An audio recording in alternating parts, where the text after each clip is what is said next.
അസ്സലാമു അലൈക്കും. ഇന്നത്തേത് നോമ്പ് തുറക്കുന്ന ആ സമയത്തേക്കും ഈ നല്ല ചൂടുള്ള ഒരു സമയത്തും നമുക്ക് നല്ല ടേസ്റ്റിൽ ഉണ്ടാക്കിയെടുക്കാൻ വേണ്ടിയിട്ട് പറ്റിയ ഫ്രൂട്ട്സ് കസ്റ്റാർഡാണ് ഇന്ന് നമ്മൾ കാണിക്കുന്നത്. ഭയങ്കര ടേസ്റ്റാണിത്. നമുക്ക് കടയിൽ നിന്ന് കഴിക്കുന്നതിനെക്കാട്ടും ടേസ്റ്റി ആയിട്ടാണ് നമ്മൾ ഉണ്ടാക്കിയെടുക്കുന്നത്. കുറച്ച് ഫ്രൂട്ട്സും കസ്റ്റാർഡ് പൗഡറും ഉണ്ടെങ്കിൽ നമുക്കിത് ഈസി ആയിട്ട് ഉണ്ടാക്കിയെടുക്കാവുന്നതേ ഉള്ളൂ. ഉണ്ടാക്കുന്നത് എങ്ങനെയെന്ന് കണ്ടുവെക്കുക. കണ്ടുകൊണ്ടിരിക്കുമ്പോൾ നിങ്ങൾക്ക് ഇഷ്ടമാണെങ്കിൽ നിങ്ങളുടെ എല്ലാ സപ്പോർട്ടും ഉണ്ടാവുക. ഇതിന് വേണ്ടിയിട്ട് ഞാനൊരു സോസ് പാനിലോട്ട് 2 കപ്പ് പാല് ഒഴിച്ചെടുക്കുന്നുണ്ട്. ഇനിയിപ്പോൾ ഇതിലേക്ക് മധുരത്തിന് ആവശ്യമായിട്ടുള്ള പഞ്ചസാര ചേർക്കുക. ഇനിയിപ്പോൾ ഞാൻ കസ്റ്റാർഡ് പൗഡറാണ് എടുത്തിട്ടുള്ളത്. 2 ടീസ്പൂൺ കസ്റ്റാർഡ് പൗഡർ ഇതുപോലൊരു ബൗളിലേക്ക് ഇട്ട് കൊടുക്കുന്നുണ്ട്. അപ്പം തന്നെ ഒരു 1/4 കപ്പ് പാല് കൂടി ഇതിലേക്ക് ഒഴിച്ചു കൊടുത്തിട്ട് നന്നായിട്ട് ഒന്ന് മിക്സ് ആക്കി എടുക്കുക.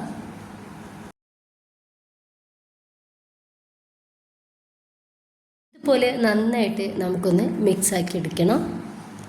ഇനിയിപ്പോൾ ഒരു പാല് നമുക്ക് നന്നായിട്ടൊന്ന് തിളപ്പിച്ചിട്ടെടുക്കുക. ഒരു സമയത്ത് നമ്മുടെ പാല് നന്നായിട്ടൊന്ന് തിളച്ച് വന്നിട്ടുണ്ട്. നമ്മൾ പാലിൽ മിക്സാക്കി വെച്ചിട്ടുള്ള ആ ഒരു കസ്റ്റാർഡ് പൗഡർ ഈ പാലിലേക്ക് ഒഴിച്ചെടുക്കുക. കസ്റ്റാർഡ് പൗഡർ ഒഴിച്ചു കൊടുത്തതിന് ശേഷം നമുക്കിതൊന്ന് ജസ്റ്റ് ഒന്ന് തിളച്ച് കിട്ടിയാൽ മാത്രം മതി.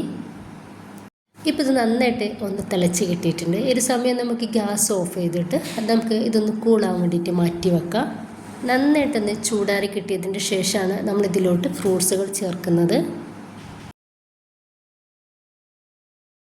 കുറച്ച് സമയത്തിന് ശേഷം ഇത് നന്നായിട്ട് ഒന്ന് ചൂടാറിയിട്ട് കൂളായിട്ട് കിട്ടിയിട്ടുണ്ട്.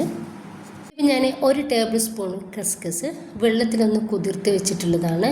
അത് നമുക്കിതിലേക്ക് ഇട്ട് കൊടുക്കാം. ഇനിയിപ്പോൾ ഞാനിവിടെ കുറച്ച് ആപ്പിളാണ് എടുത്തിട്ടുള്ളത്. അതൊന്ന് ഇതിലേക്ക് ചേർക്കുന്നുണ്ട്. ഇതില്ലാത്ത മുന്തിരിയാണ് നമ്മൾ എടുക്കേണ്ടത്. പച്ചമുന്തിരിയും ഒരു ചുവപ്പ് മുന്തിരിയും ഞാൻ എടുത്തിട്ടുണ്ട്. അതോടെ ഇതിലേക്ക് ചേർക്കുകയാണ്.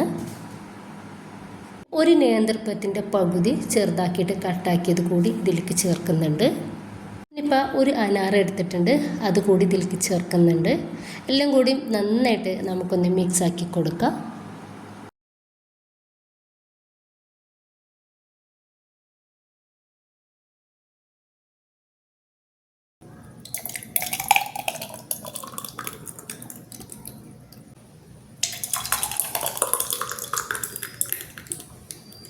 ഇത്രയേ ഉള്ളൂ. വളരെ സിമ്പിളാണ്, നല്ല ടേസ്റ്റിയാണ് കേട്ടോ. നോമ്പ് തുറക്കുന്ന സമയത്തും ഈ ഒരു ചൂടിനും നമുക്ക് ഹെൽത്തിന് പറ്റിയ നല്ലൊരു ഡ്രിങ്ക് തന്നെയാണിത്. എല്ലാവരും ഉണ്ടാക്കി നോക്കുക. നിങ്ങളുടെ അഭിപ്രായങ്ങൾ കമൻ്റായിട്ട് അറിയിക്കുക. ഇഷ്ടമായിട്ടുണ്ടെങ്കിൽ സപ്പോർട്ട് ഉണ്ടാവുക. ഇൻഷാ അല്ലാഹ്. ഓക്കെ.